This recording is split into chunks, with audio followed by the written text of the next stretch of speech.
So hello guys, welcome to grade upgrade. So आज का जो हमारा टॉपिक है, हम लोग स्टार्ट करेंगे आज हमारा गॉस लॉ। अब गॉस लॉ को जानने से पहले हम लोग क्या करेंगे ना, कुछ बेसिक टर्म्स है उनको जान लेंगे, तो गॉस लॉ जानने के लिए हम लोग को क्या हो जाएगा, इजी हो जाएगा। तो वो बेसिक चीज़ क्या है, तो वो बेसिक चीज़ है हम लोग का इलेक्ट्रिक फ्लक्स। तो अब इलेक्ट्रिक फ्लक्स क्या होता है, हम लोग अगर ये समझ जाएंगे ना, तो गॉस लॉ हम लोग ने कितना समझ लिया, समझो 50 to 60% समझ लिया।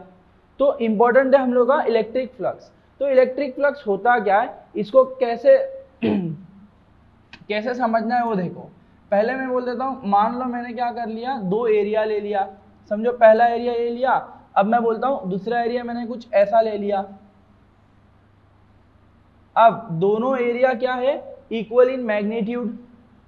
अब समझो अगर मैंने इस एरिया का अगर एक कुछ नॉर्मल ड्रॉ कर दिया, तो एरिया को मैं क्या बोल रहा हूँ, मैंने एरिया को कुछ नॉर्मल ड्रॉ कर दिया, और मान लो इस एरिया को मैं बोल रहा हूँ ds, स्मॉल एरिया ds बोल दिया, और इस एरिया को मैं क्या कर रहा हूँ, एक नॉर्मल ड्रॉ कर रहा हूँ। तो एरिया को हम लोग कई बार क्या करते हैं ना, वैसे तो एरिया हम लोग का क्या है, स्केलर क्वांटिटी है, बट कुछ जगहों में जहाँ पर स्पेशली फ्लक्स आता है, उन जगहों पे हम लोग क्या करते हैं ना, हम लोग एरिया को क्या कंसीडर करते हैं, एरिया को हम लोग एरिया वेक्टर कंसीडर कर लेते हैं। तो उस जगह में हम लोग उस वेक्टर का, एरिया वेक्टर का मैग्नीट्यूड एरिया का लेते हैं, नॉर्मल जो रहता है, लेकिन वेक्टर कौन सा लेते हैं, डायरेक्शन भी लेते हैं। वो स्पेशल डायरेक्शन रहता है कौन सा, जो कि उस एरिया को क्या हो, नॉर्मल। नॉर्मल मतलब इस एरिया को कैसा हो, परपेंडिकुलर हो। तो मैंने बोल दिया ये क्या हो गया मेरा अब ds बार, ठीक है। अब मैं बोलता हूँ इस एरिया से समझो कुछ लाइंस ऑफ फोर्स कैसे पास हो रहे हैं, ऐसे पास हो रहे हैं इस डायरेक्शन पे। ये क्या हम लोग का इलेक्ट्रिक फील्ड ना, इलेक्ट्रिक फील्ड। तो कुछ लाइंस ऑफ फोर्स कैसे पास हो रहे हैं, इस एरिया को इस डायरेक्शन में पास हो रहे हैं। तो अगर देखा जाए तो मैंने क्या बोला, ये कैसा लाइंस ऑफ फोर्स है, यूनिफॉर्म है समझो। तो इसका डायरेक्शन और ds का डायरेक्शन क्या है, सेम है, मतलब दोनों पैरेलल है। तो दोनों क्या है, पैरेलल है। और एक केस हम लोग ले लेते हैं इसका। अब इस केस में भी देखो, मैं बोलता हूँ लाइंस ऑफ फोर्स सेम है, यूनिफॉर्म है, यूनिफॉर्म है और इस डायरेक्शन पे।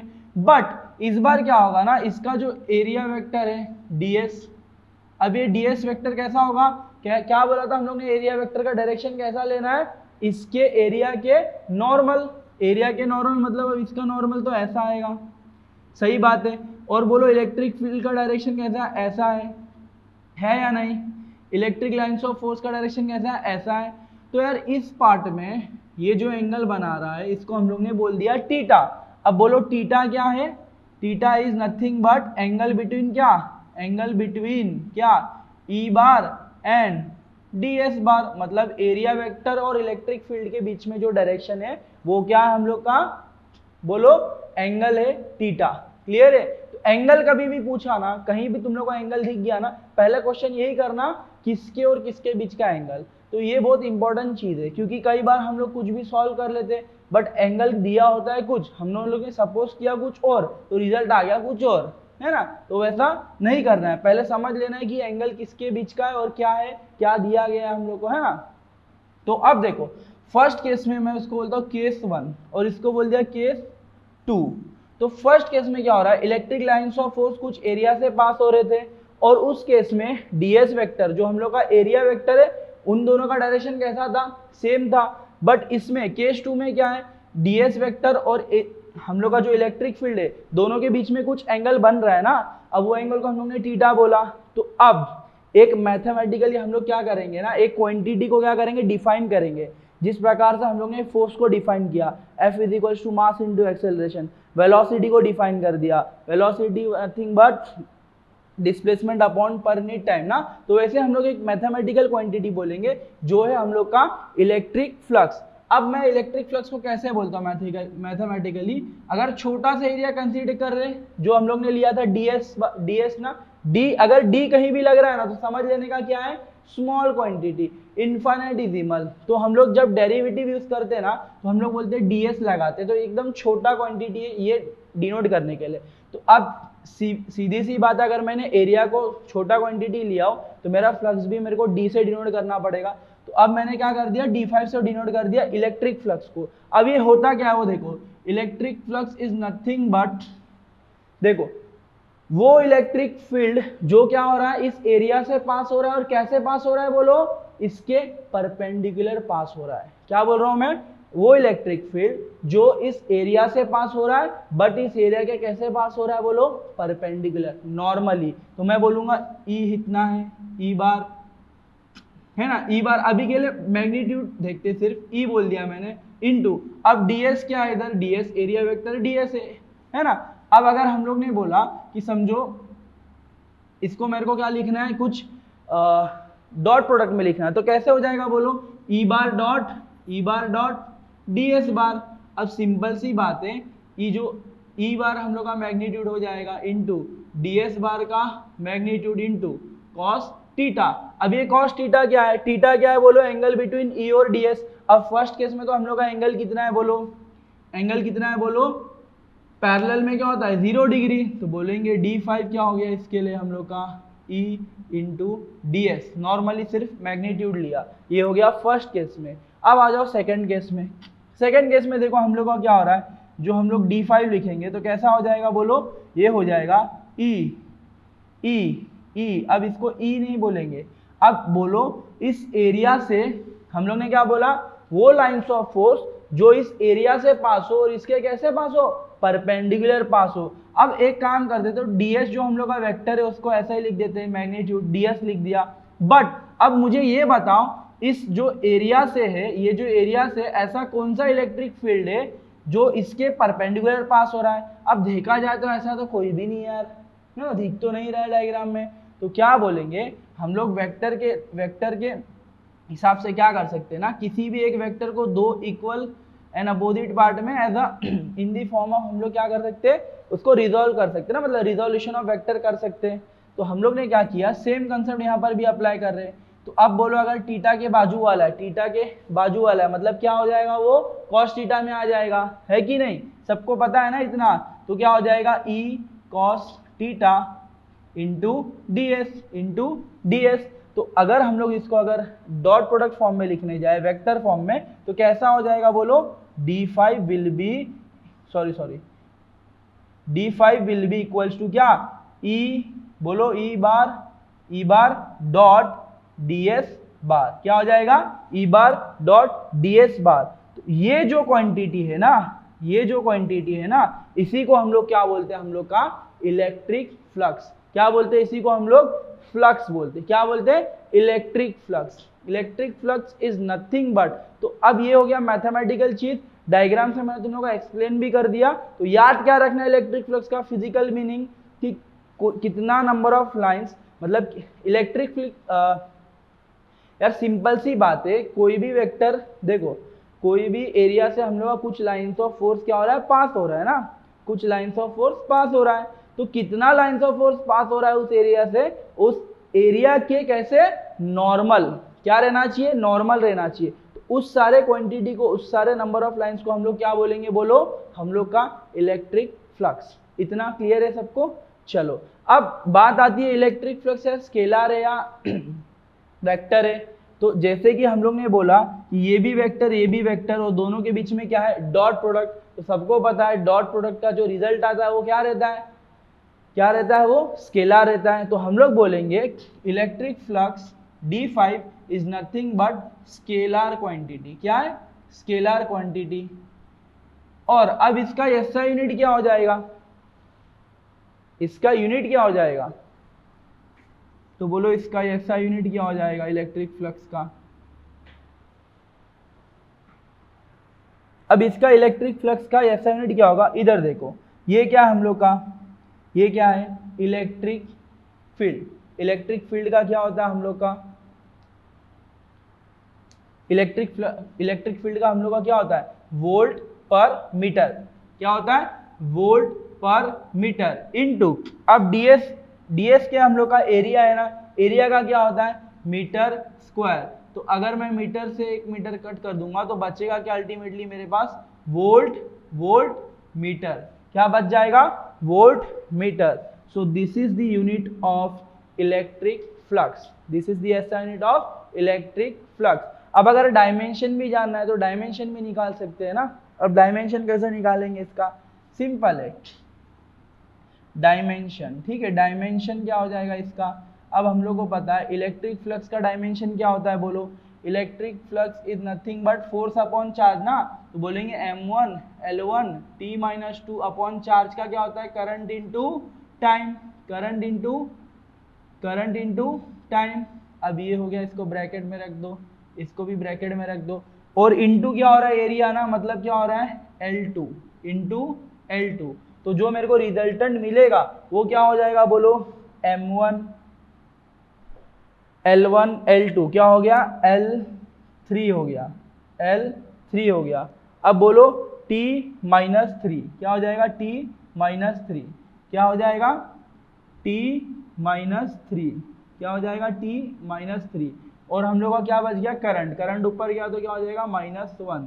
So this is the dimensional formula for electric flux, ठीक है। तो इतने आई होप कि इतना सब तुम लोग को समझा होगा, ठीक है। तो अब नेक्स्ट पार्ट में बढ़ते हैं हम लोग का, जो है हम लोग का क्या है, गॉस लॉ। अब गॉस लॉ को समझना हम लोग को यहाँ से इजी पड़ जाएगा, क्योंकि हम लोग ने क्या कर लिया है, इलेक्ट्रिक फ्लक्स के कंसेप्ट को समझ लिया है। चलो फिर आगे बढ़ते हैं। सो चलिए आगे बढ़ते हैं हमारे नेक्स्ट पार्ट पे, जो है गॉस लॉ। तो जैसे कि हम लोग ने इलेक्ट्रिक फ्लक्स जान लिया, अब गॉस लॉ को जानते हैं क्या है। तो सबसे पहली बात यार, गॉस लॉ बना, अब बना तो क्यों बना, उसका कुछ रीजन होगा ना।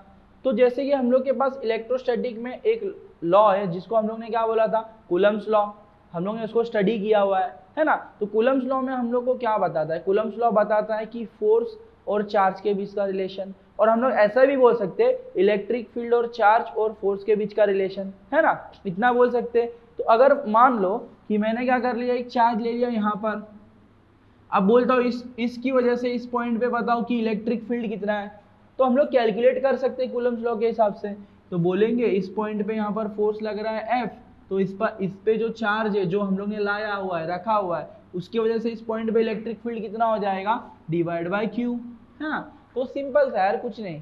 बट जब जैसे जैसे चार्ज का नंबर बढ़ता जाएगा, चार्ज का नंबर बढ़ता जाएगा, अब बोलेंगे कि यहाँ पर निकालो कि कितना होगा इलेक्ट्रिक फील्ड, तो नेट इलेक्ट्रिक फील्ड निकालते वक्त हम लोग को दिक्कत आएगा। एक होगा इसकी वजह से यूनिट वेक्टर, एक इसकी वजह से यूनिट वेक्टर, एक इसकी वजह से यूनिट वेक्टर, इसकी वजह से यूनिट वेक्टर।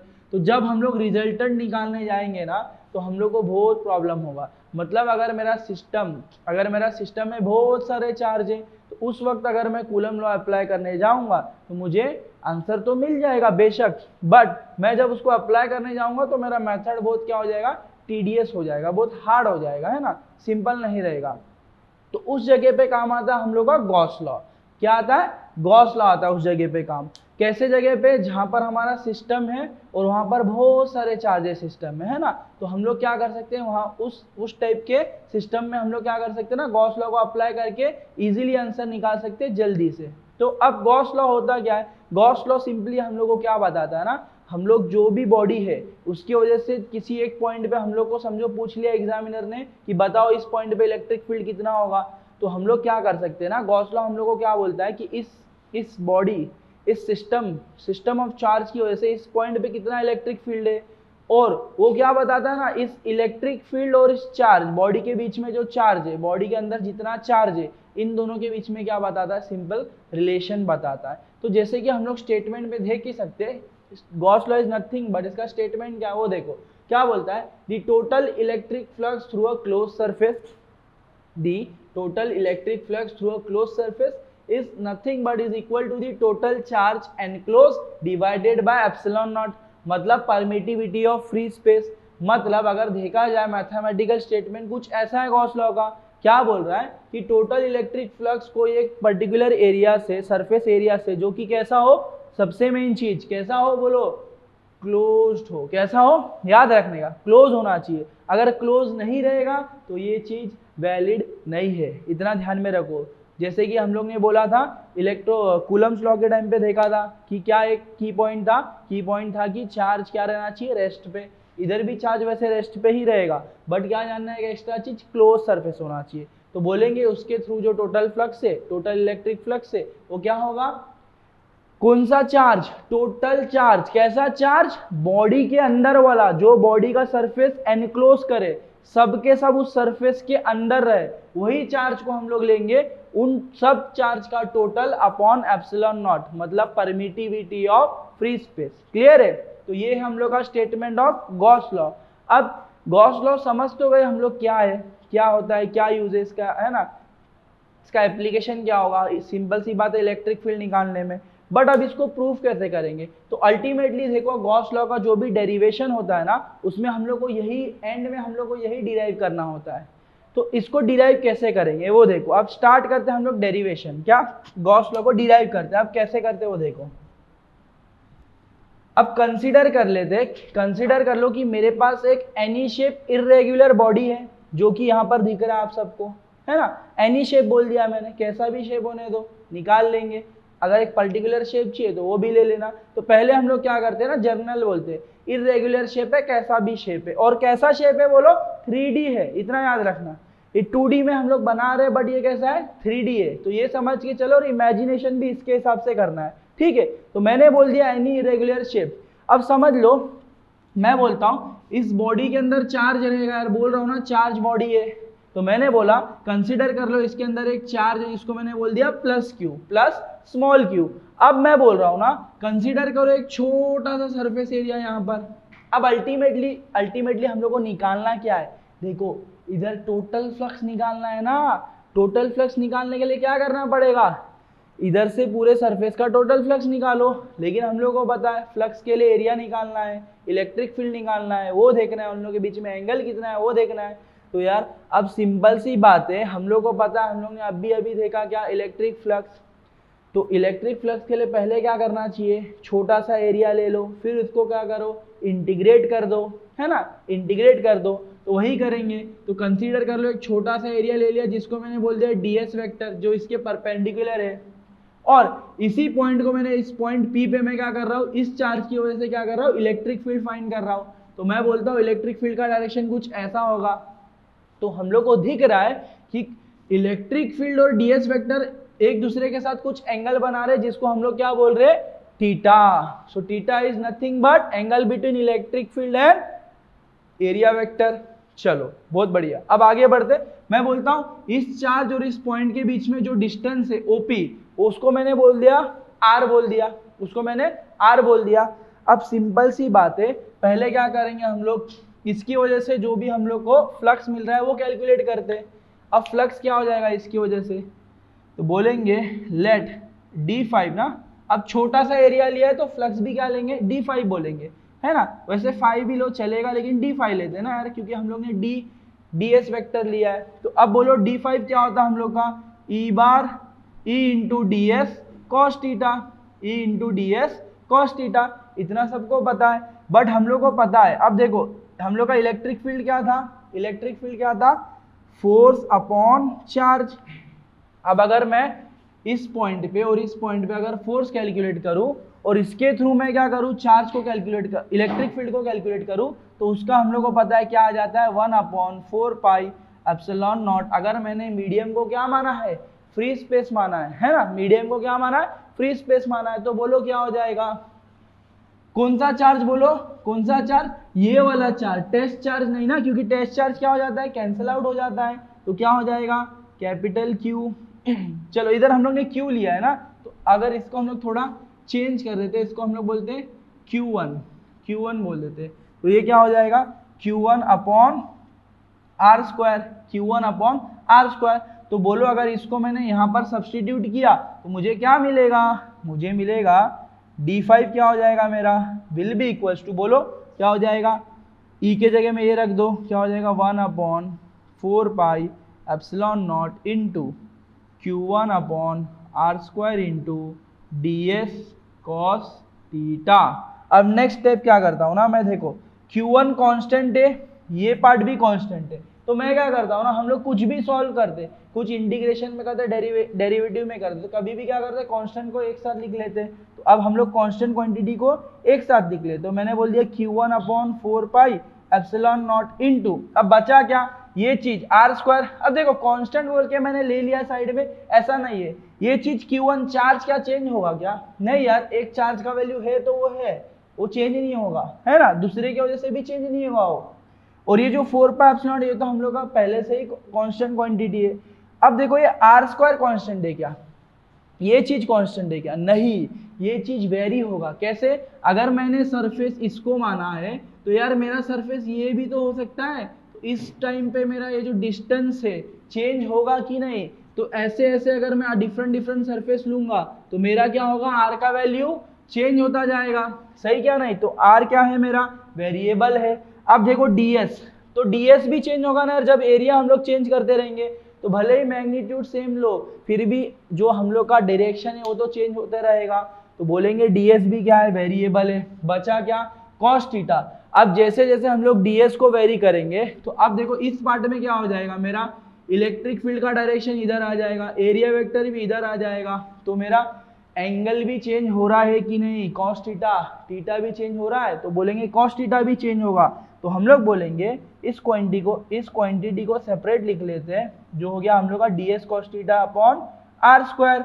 अब इसको मैं क्या डिनोट करता हूँ ना, समझो इसको मैं डिनोट कर देता हूँ ओमेगा से, किससे, ओमेगा से। तो क्या हो जाएगा बोलो, d5 is equals to 1 upon नहीं q1 upon 4 pi epsilon not into D omega. मैंने इसको क्या कर दिया, डी ओमेगा से डिनोट कर दिया। ये क्या हो गया मेरा, electric flux due to charge this much in this much surface, मतलब छोटे से एरिया में इलेक्ट्रिक फ्लक्स कितना है ना, इस चार्ज की वजह से। अब सिंपल सी बात है, अगर मुझे इस चार्ज की वजह से पूरे सरफेस में चाहिए ना, हम लोग ने बोला था क्या है, देखो टोटल इलेक्ट्रिक फ्लक्स चाहिए ना, तो हम लोग क्या करेंगे, इतने एरिया के लिए निकाल लिया। अब बोलेंगे पूरे सरफेस एरिया के लिए क्या हो जाएगा, हम लोग क्या कर देंगे, सिंपली इंटीग्रेशन अप्लाई कर देंगे। तो एक चीज ध्यान रखना, इंटीग्रेशन, अब हम लोग ने क्या किया, इसको कंटिन्यूस सिस्टम माना है, तो हम लोग क्या कर सकते हैं, इंटीग्रेशन अप्लाई कर सकते हैं। तो जब मैं इसको इंटीग्रेट करूंगा तो मेरा टोटल फ्लक्स हो जाएगा, तो टोटल फ्लक्स हो जाएगा तो d5 हट जाएगा ना, मतलब क्या बोलेंगे इसको, capital 5 is equals to d5 का integration is equals to integration of q1 upon 4 pi epsilon not into D omega. अब मुझे बताओ ये चीज कांस्टेंट है कि नहीं, ये वाला है ना, हम लोग ने अब भी देखा, तो ये बाहर आ गया, बचा क्या, ये चीज integration of D omega, integration of D omega. अब ये डी ओमेगा क्या होता है, देखो ये जो क्वांटिटी होता है ना डी ओमेगा, इसको हम लोग ऐसा लिख सकते हैं, D omega is equals to integration of ds cos theta upon R square. तो ये चीज क्या होता है हम लोग का, ये चीज होता है हम लोग का सॉलिड एंगल, क्या, सॉलिड एंगल। अब यार सॉलिड एंगल सुना है, सॉलिड एंगल क्या होता है, प्लेन एंगल भी सुना है, सॉलिड एंगल क्या होता है। तो सॉलिड एंगल मतलब इसको कैसे समझ सकते हैं ना हम लोग, जैसे हम लोग ने अब नॉर्मल एंगल हम लोग का किस में होता है, 2D में होता है। अब जो सॉलिड एंगल है वो किस में रहता है, 3D में रहता है। 3D वाले एंगल को हम लोग सॉलिड एंगल बोलते हैं। वैसा समझो, मतलब कैसा है, समझो किसी ने कोन देखा होगा, जैसे कोन आइसक्रीम खाते हो है ना, तो कोन वाला आइसक्रीम खाया होगा कभी, तो उसके जो लोअर पार्ट में रहता है, देखो अगर मैंने एक छोटा सा डिस्क या छोटा सा प्लेट लेके रख दिया तो वो जाके एक पर्टिकुलर डायमीटर पे फिट हो जाएगा, तो वो जो एंगल बना रहा है ना, उस एंगल को हम लोग बोलेंगे, उस टाइप के एंगल हम लोग का क्या है, सॉलिड एंगल, वो हो गया। और जैसे हम लोग पेपर को क्या कर देंगे, फोल्ड कर देंगे, जैसे हम लोग पेपर को फोल्ड करने के बाद जब भेल वगैरह खाते हैं तो उसके बीच में भी जो एंगल बनता है ना 3 डायमेंशनल, वो एंगल क्या होता है हम लोग का, सॉलिड एंगल होता है। तो वो एंगल कैसा होता है, सॉलिड एंगल होता है। मैथमेटिकली इसको ऐसा लिखा जाता है। तो हम लोग को सॉल्व करते करते ये चीज मिल गया। तो अगर हम लोग सॉलिड एंगल का पूरे सरफेस पे क्या करते, अगर इंटीग्रेशन करते हैं ना, तो ये वैल्यू हम लोग को क्या मिलता है, बोलो, ये वैल्यू हम लोग को हमेशा मिलता है क्या, 0 मिलता है। क्या मिलता है, 0 मिलता है। नहीं, 0 नहीं मिलता है, क्या मिलता है, 4 पाई मिलता है। क्या मिलता है, 4 पाई मिलता है। याद रखना कितना मिलता है, 4 पाई मिलता है। तो अगर मैं इस वैल्यू को अब इधर सब्स्टिट्यूट कर दूं, अब यार देखा जाए तो ये किधर से आया, 4 पाई किधर से आया, ये भी बता सकते, लेकिन अब तुम लोग को इतना नीड नहीं है ना। अगर किसी को जानना हो ये कैसे आया, क्यों आया, तो वो भी बता दूंगा मैं, कमेंट कर देना, ठीक है। तो अब देखते हैं नेक्स्ट पार्ट। तो मेरा क्या हो जाएगा, electric flux, total electric flux क्या हो जाएगा, Q1 upon 4 pi epsilon not into क्या, 4 पाई कैंसल, बचा क्या, therefore 5 is equals to Q1 upon epsilon not, क्या Q1 अपॉन एप्सिलॉन नॉट। मतलब इसका मतलब क्या है, हम लोग ने इक्वेशन लेके आ गए, बट इसका मतलब क्या है, देखो टोटल इलेक्ट्रिक फ्लक्स क्या due to charge Q1, due to charge Q1 क्या हो गया, Q1 अपॉन एप्सिलॉन नॉट। यार हम लोग को यही निकालना था ना टोटल फ्लक्स, लेकिन अभी हम लोग पूरा काम करे हैं क्या, नहीं। हम लोग ने बोला था, कंसीडर किया था एक छोटा सा चार्ज प्लस क्यू इसके अंदर, लेकिन क्या बॉडी के अंदर एक ही चार्ज होगा, एक ही चार्ज होगा, नहीं होगा, हो भी सकता है और बहुत सारे चार्ज भी हो सकते हैं, डिपेंड करता है। तो अगर समझो मेरे बॉडी में बहुत सारे दूसरे चार्ज है, तो मैं क्या करूंगा, इन जनरल बोलूंगा, मतलब ऐसा डेरिवेशन निकाल देंगे, ऐसा अल्टीमेटली फॉर्मूला निकाल देंगे कि हम लोग सब पे अप्लाई कर दे एक ही चीज से, सही क्या नहीं। तो अब नेक्स्ट स्टेप क्या हो जाएगा, बोलेंगे this is the total electric flux due to charge Q1। ऐसे ही मेरे पास बहुत सारे चार्ज होंगे, मैं बोलता हूँ इधर प्लस Q2 रहेगा, इधर मेरा प्लस Q3 रहेगा, ऐसे बहुत सारे चार्ज होंगे ना। तो उन लोग की वजह से मुझे टोटल फ्लक्स कितना मिल जाएगा, बोलो 5 इज इक्वल टू क्या हो जाएगा, Q2 अपॉन एप्सिलॉन नॉट। ऐसा बहुत सारे चार्ज के लिए हो जाएगा, तो मैं बोलूंगा समझो Qn चार्ज है, क्या मैं हर चीज को लिखते बैठूंगा, इतना लिखूंगा तो यार खत्म हो जाएगा जिंदगी। क्या हो लिखेंगे, Qn अपॉन एप्सिलॉन नॉट, है ना इतना बोल देने का बस हो जाता है। तो ये क्या हो गया मेरा इलेक्ट्रिक फ्लक्स ड्यू टू क्या, कैसा electric flux, total electric flux due to charge Q1 इतना है, चार्ज Q2 से इतना है, चार्ज Q3 की वजह से इतना है, चार्ज Qn की वजह से इतना है। तो अब बोलो हम लोग एक एक से खेलेंगे क्या, नहीं, सब लोग को एक साथ लेंगे ना। तो बोलेंगे जो भी रहेगा total electric flux due to this system, this body, total electric flux will be equals to क्या, सबका एडिशन हो जाएगा, क्योंकि हम लोग को पता है इलेक्ट्रिक फ्लक्स है क्या, क्वांटिटी, कैसा क्वांटिटी है, स्केलर क्वांटिटी है, इतना हम लोग को पता है। तो हम लोग बोलेंगे टोटल इलेक्ट्रिक फ्लक्स क्या हो जाएगा, टोटल इलेक्ट्रिक फ्लक्स बोलेंगे 5 इज इक्वल्स टू क्या हो जाएगा, बोलो 5-1 plus 5-2 plus 5-3 plus dot dot dot कब तक लिखने का, 5n तक लिख दो। अब इसके बाद सबको पता है क्या है, 1 अपॉन एप्सिलॉन नॉट तो कॉमन ही आ रहा है सब में, बचा क्या Q1 plus Q2 plus dot dot dot plus Qn। अब सबको पता है अगर जितना भी चार्ज आएगा सबको एडिशन कर दूंगा तो मैं क्या बोलूंगा, एक कैपिटल चार्ज बोल देता हूँ Q, जो कि कैसा है, इसके अंदर वाला चार्ज है, एनक्लोज चार्ज है, क्या बोल रहा हूं मैं, एनक्लोज्ड अपॉन एप्सिलॉन नॉट। ये तो बात हो गई किसकी, electric flux, total electric flux due to charges which are enclosed, system के अंदर है, सिस्टम के अंदर है। अब समझ लो किसी ने पूछ लिया कि इस पॉइंट पे इलेक्ट्रिक फील्ड क्या है, बताओ यार, अब वापस से दिक्कत हो जाएगा। समझो इस पॉइंट पे इलेक्ट्रिक फील्ड पूछ लिया तो कोई बात नहीं, नॉर्मल हम लोग ऐसे निकाल रहे हैं कि इसके अंदर जितना चार्ज है उसकी वजह से निकाल लेंगे सिंपली। बट दिक्कत कब होगा ना, जब मैं इधर यहाँ पर अगर समझो दूसरा चार्ज लेके आ गया, बोल दिया प्लस Q, दूसरा कोई चार्ज लेके आ गया प्लस Q, तो अब इस पॉइंट पे इलेक्ट्रिक फील्ड निकालना है, तब तो यार इसकी वजह से भी निकल रहा था, इसकी वजह से भी इस पे क्या होगा, फ्लक्स में चेंज आएगा, फ्लक्स पे चेंज आएगा ना, तो मेरा E का वैल्यू भी चेंज होना चाहिए। लेकिन कैसा है ना कि जब भी हम लोग के बॉडी के सरफेस के आउटसाइड चार्ज लेते हैं ना, हम लोग आउटसाइड चार्ज लेते हैं ना, तो क्या होता है बोलो, इसका जब हम लोग निकालते हैं टोटल फ्लक्स, तो हम लोग को जो सॉलिड एंगल मिलता है ना आउटसाइड चार्ज की वजह से, वो हमेशा क्या मिलता है बोलो, 0 मिलता है। उसका क्या होता है, इंटीग्रेशन का वैल्यू क्या होता है सॉलिड एंगल का, 0 होता है। किसके लिए, आउटसाइड चार्ज के लिए। क्लियर है, तो ये चीज ध्यान में रखना है। तो अब मैं क्या बोलूंगा, total electric flux due to charge enclosed and also charge outside the surface is nothing but total charge enclosed by that body by that surface divided by permittivity of free space, permittivity of free space. यही तो हम लोग क्या कर रहे थे, यहाँ पे निकाल रहे थे ना। तो बोलो प्रूफ हो गया कि नहीं, प्रूफ हो गया कि नहीं, सही है, सही है। चलो अब इसका मीनिंग क्या है वो समझ के लेते हैं, इसका मीनिंग क्या है वो समझ के लेते हैं। एक नोट पॉइंट लिखना है हम लोग को। देखो एक चीज याद रखना, कभी भी हम लोग जो ये इलेक्ट्रिक फील्ड निकाले हैं ना, देखो इसको मैं ऐसे लिख सकता हूँ ना, फर्दर इसको कैसे लिख सकते हैं, 5 total electric fields is nothing but integration of E bar dot D S bar is equals to Q enclosed upon epsilon not. तो याद रखने का, इधर से जो भी हम लोग को इलेक्ट्रिक फ्लक्स ये वाला लिया है ना, ये कौन सा इलेक्ट्रिक फ्लक्स है, it is electric flux due to क्या, ये जो इलेक्ट्रिक फ्लक्स कौन सा है, नेट इलेक्ट्रिक फ्लक्स, इस चार्ज की वजह से भी, साथ में इस चार्ज की वजह से भी। तो बोलेगा टोटल इलेक्ट्रिक फ्लक्स जब भी हम लोग कंसीडर करते हैं ना, तो ये इलेक्ट्रिक फील्ड किसकी वजह से, इस वाले को भी कंसीडर करके, बाहर वाले को भी और अंदर वाले को भी। तो ये चीज हमेशा याद रखना, इलेक्ट्रिक फ्लक्स जो इलेक्ट्रिक फील्ड जो हम लोग ने लिया है ना, ये आउटसाइड और इनसाइड दोनों को कंसीडर करके लिया है। तो उस टाइम पे अगर वैसा कुछ पूछ लिया तो हम लोग को ध्यान में रखना पड़ेगा कि हम लोग ने आउटसाइड वाला भी लिया है, कंसीडर किया हुआ है। क्लियर है?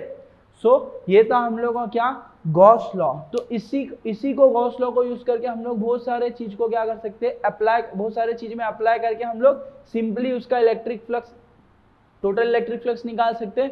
और टोटल इलेक्ट्रिक फ्लक्स के से हम लोग क्या कर सकते हैं ना, देखो इलेक्ट्रिक फील्ड और चार्ज को क्या कर सकते हैं, रिलेट कर सकते हैं। तो अब हम लोग को बॉडी, किसी ने पूछ लिया कि इस बॉडी की वजह से इसमें इतना चार्ज है, तो बताओ कि इसका इलेक्ट्रिक फ्लक्स कितना होगा, इलेक्ट्रिक फील्ड कितना होगा इस पॉइंट पे। अब हम लोग को चार्ज पता है ना यार, इतना काफी है, इतना काफी है हम लोग को क्या बताने के लिए, इलेक्ट्रिक फील्ड बताने के लिए।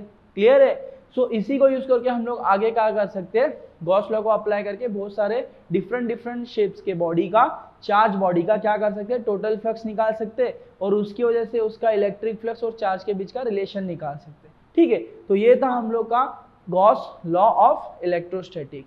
ठीक है? तो आई होप कि आप लोगों को ये समझा होगा। ठीक है? अगर कुछ डाउट हो तो कमेंट में पूछ लेना। तो अगर आप लोगों को ये वीडियो अच्छा लगा हो तो लाइक करें, शेयर करें, सब्सक्राइब करें और ज़्यादा से ज़्यादा शेयर करें। ठीक है?